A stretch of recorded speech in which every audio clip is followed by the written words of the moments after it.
One. Hey guys, It's the welcome to last Recording the Well. episode of Reading with Matt and Will. Okay, just gonna dive into this one.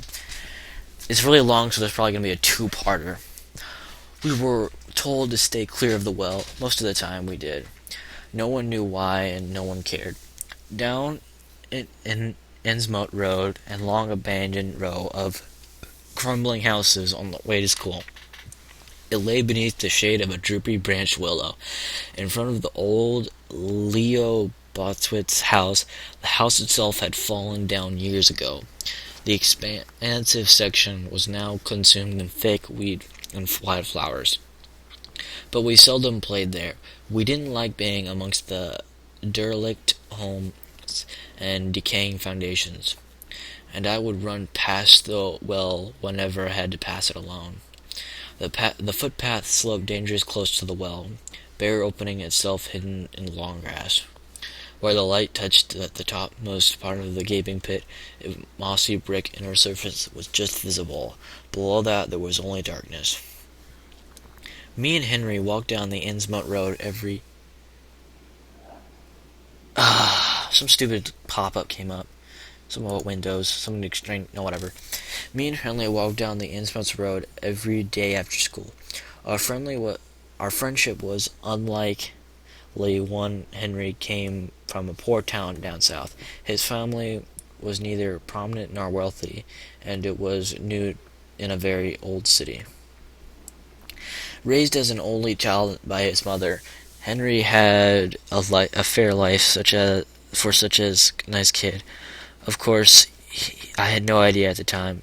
I was only young, but his father had been a mad alcoholic. His mother had left town for Henry's sake. He never spoke of this when he was probably too small to remember it. But we mentioned his father regardless. It was clear that he did not wish to remember him.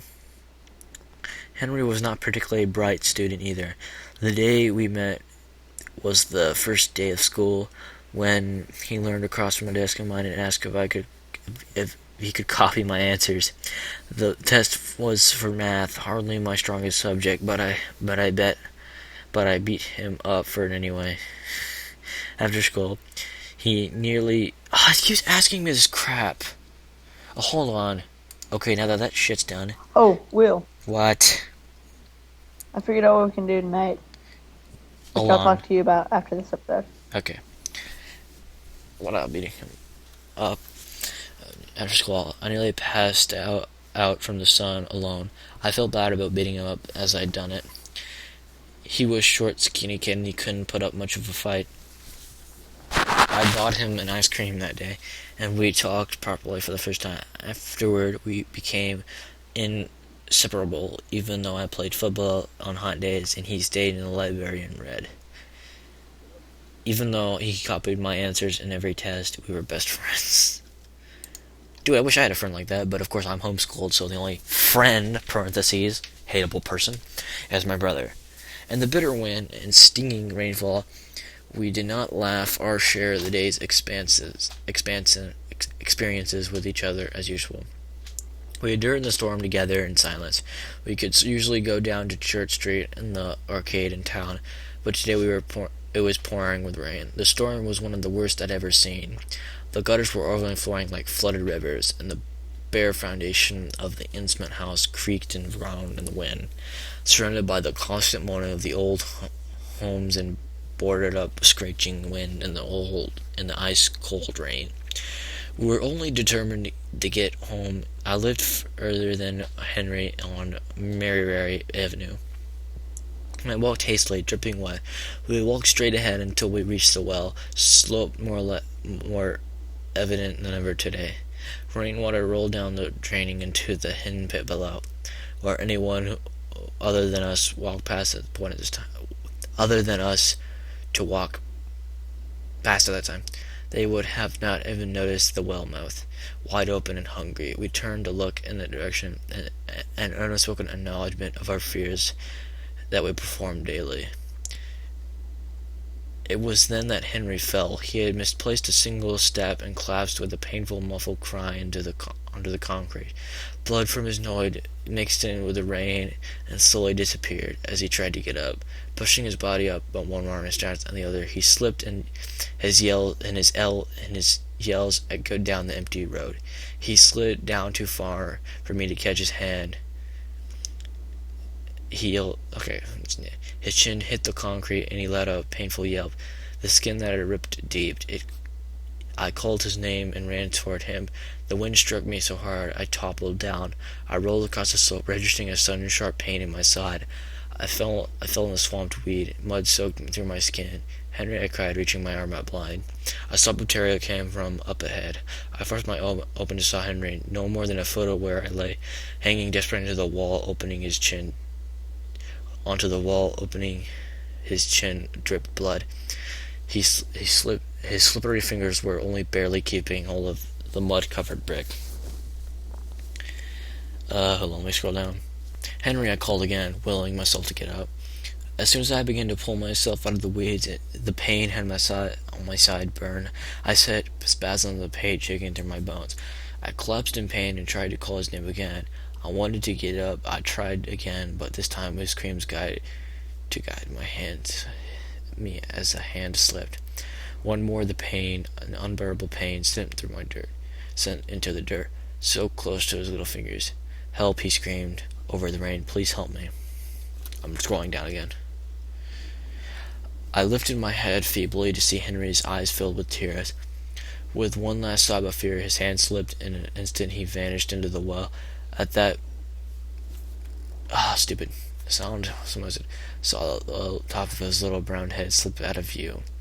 I heard only thumping noises, dull, hard sounds from far away, and I realized that all I could hear was my best friend hitting the brick walls as he fell, ignoring the pain, ignoring the storm. I lifted myself out of the dirt and ran. I didn't stop until I reached Mary.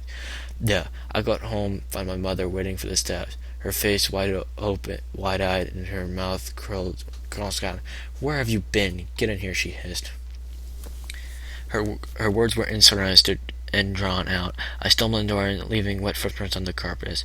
She slammed the door shut and yelled. She went on and on. I hardly reached anything to say. She screeched about the weather. She worried how I could have gotten hurt. I started to cry. At first I could only manage weak sobs, but I eventually found myself curled in my mother's legs, weeping.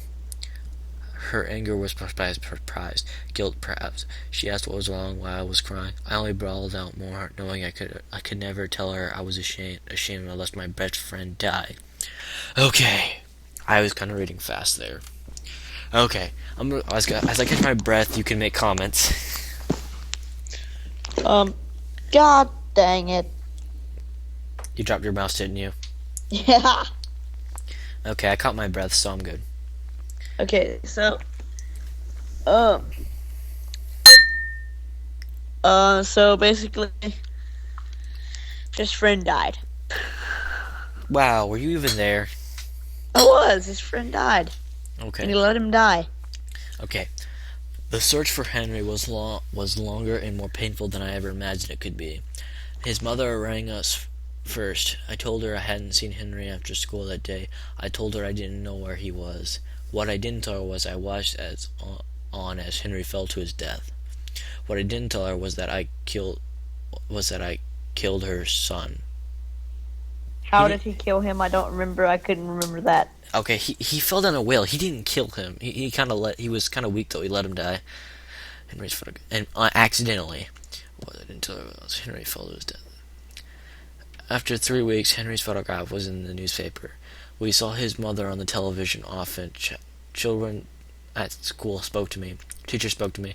I told them the same lie I told Henry's mother. Each time I knew I could never go back. The consequence became worse every time I heard the truth.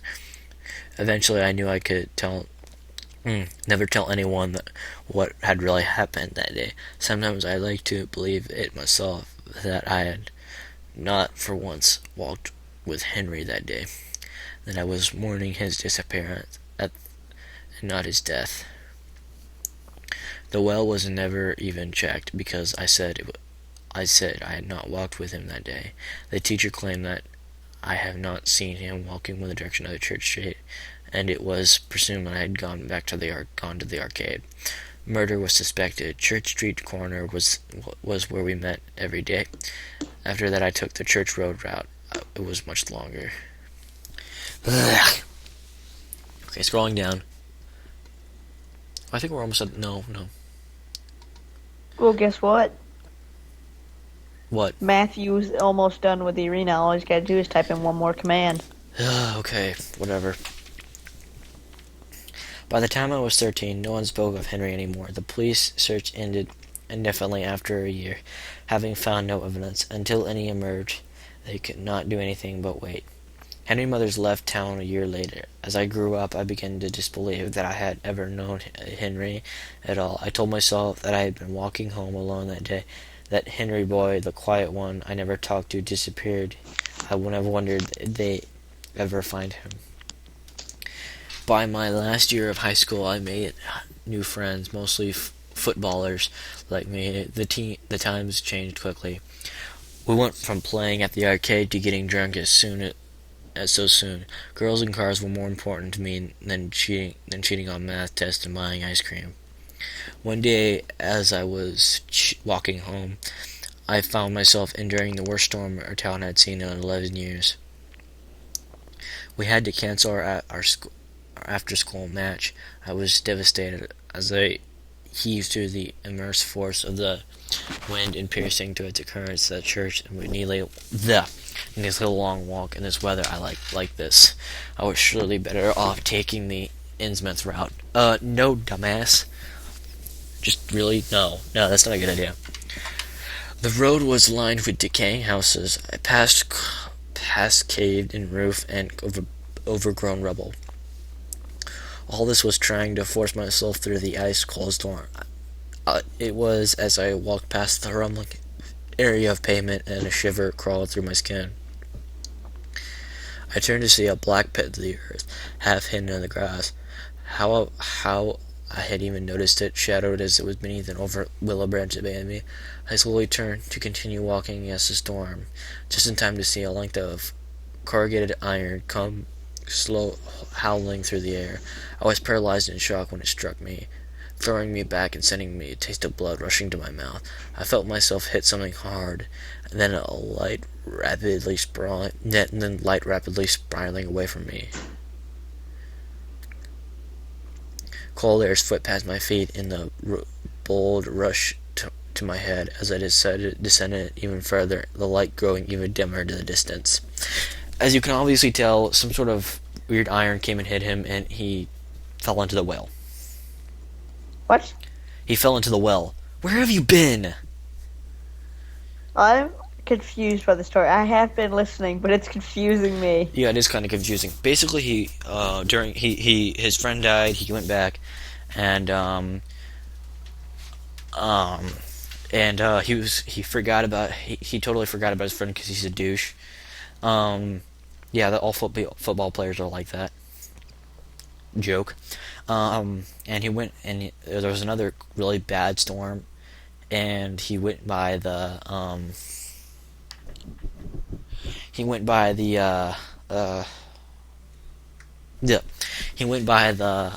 well again to get home quicker, and he fell in. When I came to, I was in pain. After a pitiful attempt to stand up, I realized I had landed on my leg. Feeling around in the dark, I came across this split bone protruding from my knee, and something wet on my finger as I screamed and cries echoed 1,000 times, all the way up in the well until they faded away inside. With much effort, I made myself look up. The speck of light above was like a distant star. It took me some time to realize that I was partly submerged. The coldness of the water was only as awful as the smell down there. Underneath me there was water and mud. All around I was surrounded by blackened brick walls. The constant noise of water dripping made my breath heavy. Oh my gosh, oh my gosh, oh my gosh, oh my gosh.